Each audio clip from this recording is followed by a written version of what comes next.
Okay, picture this scene for a second. It's the late 8th century. The absolute most powerful man in the known world, the Abbasid Caliph Harun al-Rashid, is standing right outside this small, unassuming, dark door in Mecca.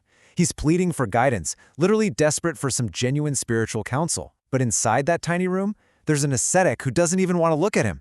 In fact, the man inside just blew out a single candle specifically so he wouldn't have to see the ruler's face. It leaves us with this incredible question, right? How on earth did a notorious, violent bandit become the only man capable of making the absolute ruler of the Islamic Empire break down and weep? Okay, let's dive into this explainer and rewind the clock back to the ancient Khorasan trade routes to find out exactly how this unbelievable transformation happened. Section 1. Terror of the Khorasan Roads. Before he was ever known as a revered saint, Fudayl ibn Iyad was born somewhere between 721 and 725 CE, and by the mid-8th century, he was a deeply feared outlaw. He definitely wasn't studying theology in a quiet mosque, no.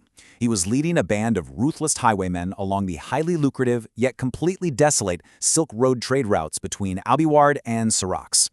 Night after night, he's out there in the rugged terrain, scaling walls, ambushing vulnerable merchant caravans, and just striking absolute dread into the hearts of any traveler crossing that vast, arid landscape.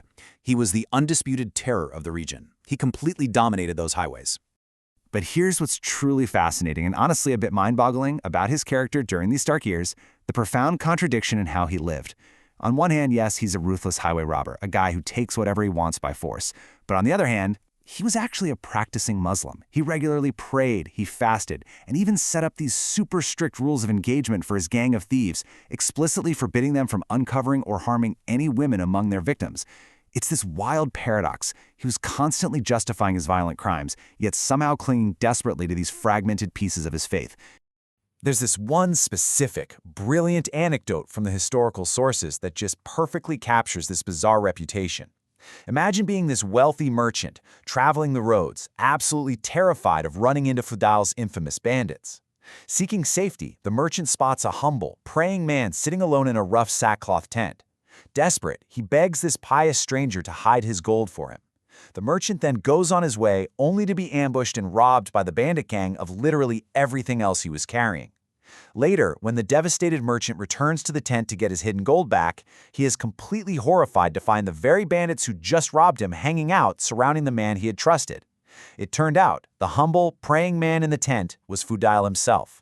Yet, true to his deeply paradoxical nature, Fudayl actually returned the gold entirely untouched. He stated with total sincerity that he was a God-fearing man who would never, ever betray a trust placed in him.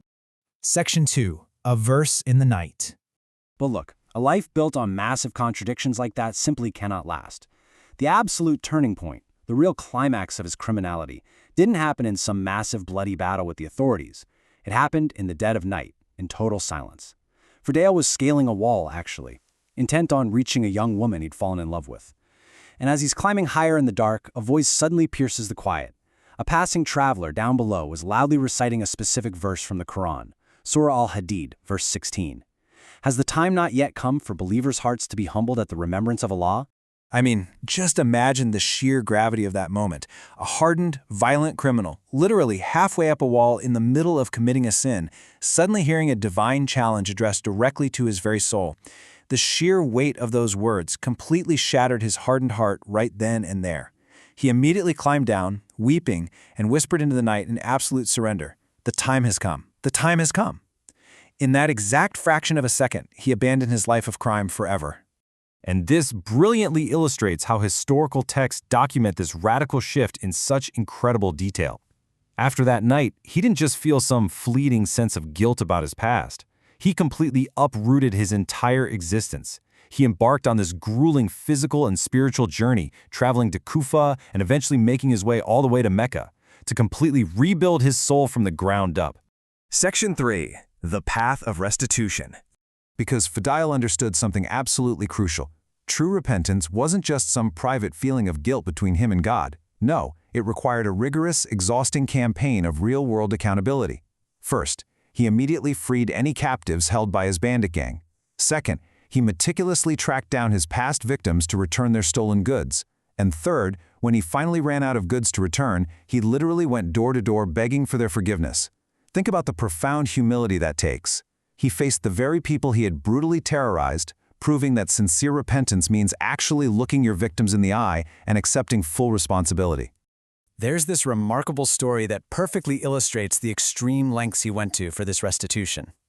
One of his former victims, a Jewish man, completely refused to forgive him at first. Instead, he demanded Fudayl work off his massive debt by moving a literal mountain of dirt in front of his house. Fudayl accepted without a second of hesitation. He engaged in grueling, back-breaking labor in the scorching sun for days on end. He worked exhaustively until, miraculously, an intense hurricane swept through and blew the mountain of dirt away. Astounded by this incredible event, and after testing Fudayl's honesty one final time with a bag of dirt that supposedly turned to gold, the man was in such absolute awe that he actually converted to Islam. Fudayl's genuine, physical restitution was literally changing the hearts of the people he used to victimize. Section 4. Worshipper of the Two Sanctuaries. So, with those monumental debts finally cleared, Fudayl completely devoted himself to his faith. He transformed from a common thief into one of the most respected theological minds of his generation in Mecca. His new life was defined by two really powerful concepts. The first is zuhd, the ascetic renunciation of worldly attachments. The second is futuwa, spiritual chivalry, courage, and a noble character. Think of these as the new operating system for his entire existence. Despite his quickly growing fame as a scholar, he lived in intentional, extreme poverty. He dedicated himself entirely to worship and remained fiercely independent of any worldly influence or political power. And his scholarly ascent was just meteoric. He aggressively sought knowledge, studying deeply under great theologians of the era, like Abu Hanifa. Eventually, he himself taught future legends, including the great Imam Shafi'i. He became so revered for his intense devotion and brilliant mind that he earned the prestigious title Abd al-Haramain, which means the worshipper of the two sanctuaries. What I really want you to take away from this is the sheer testament to human potential. The transformation from an uneducated, feared warlord to a master theologian proves unequivocally that no one is ever too far gone to become a source of immense wisdom and light. Section 5. Speaking Truth to Power. Okay, so now we loop the narrative right back to our dramatic opening, his legendary, incredibly tense encounter with Caliph Harun al-Rashid. The Caliph, completely sick of his own luxurious life and seeking genuine spiritual guidance, comes directly to Fudayl's door. But Fudayl, wanting absolutely nothing to do with royal authority, refuses him entry. The Caliph and his powerful vizier force their way inside anyway. In response, Fudayl just extinguishes the tiny room's only candle, plunging them all into pitch darkness so he wouldn't even have to look upon the face of worldly power. The contrast here is just staggering. You have absolute imperial power crowding into a tiny room, clashing against absolute ascetic independence. In the pitch black of that cramped room, the caliph's hand reaches out and accidentally brushes against Fudayl's. Fudayl doesn't miss a beat.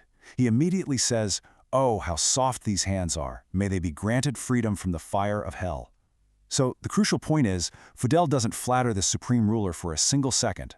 His fearless, incredibly blunt words instantly cut straight through the caliph's royal, guarded exterior, making the most powerful man in the world break down and weep uncontrollably in the dark. Then Fudayl just leans in. He begins to aggressively counsel the caliph, fiercely reminding him of the crushing spiritual weight and danger of his leadership over the people.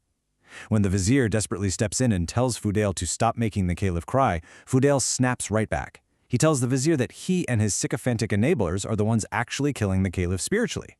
The caliph, weeping, turns to his vizier and explains the brutal truth of Fudayl's words, saying, "He called you Haman because he considers me Pharaoh." Essentially, the caliph realized Fudayl was equating him to the ultimate, ancient, arrogant tyrant, and his vizier to the dangerous enabler who leads him astray. Fudayl was relentlessly reminding them of their terrifying, unavoidable accountability to God. Deeply moved by this, just brutal honesty, the caliph attempts to offer Fudayl a heavy purse of halal gold, meaning it was pure, lawfully, and ethically earned from the caliph's own personal physical labor, not from the state treasury. But Fudayl completely unequivocally rejects it. He tells the caliph, "I am calling you to salvation while you are calling me to take on a heavy burden." He stood up and literally slammed the door in the caliph's face. He turned down a massive fortune of pure wealth to fiercely protect his own spiritual freedom. Which leaves us with one final, powerful question. If a man who violently terrorized the desert roads, scaling walls to rob caravans in the dead of night, can fundamentally transform to become a beacon of light that counsels and humbles the most powerful ruler on earth, is anyone ever truly too far from redemption? Think about that for a moment. The boundless nature of forgiveness means profound personal transformation is always within reach, no matter what your starting point is. Thank you so much for joining me on this explainer, and I'll catch you next time as we dive into more fascinating material.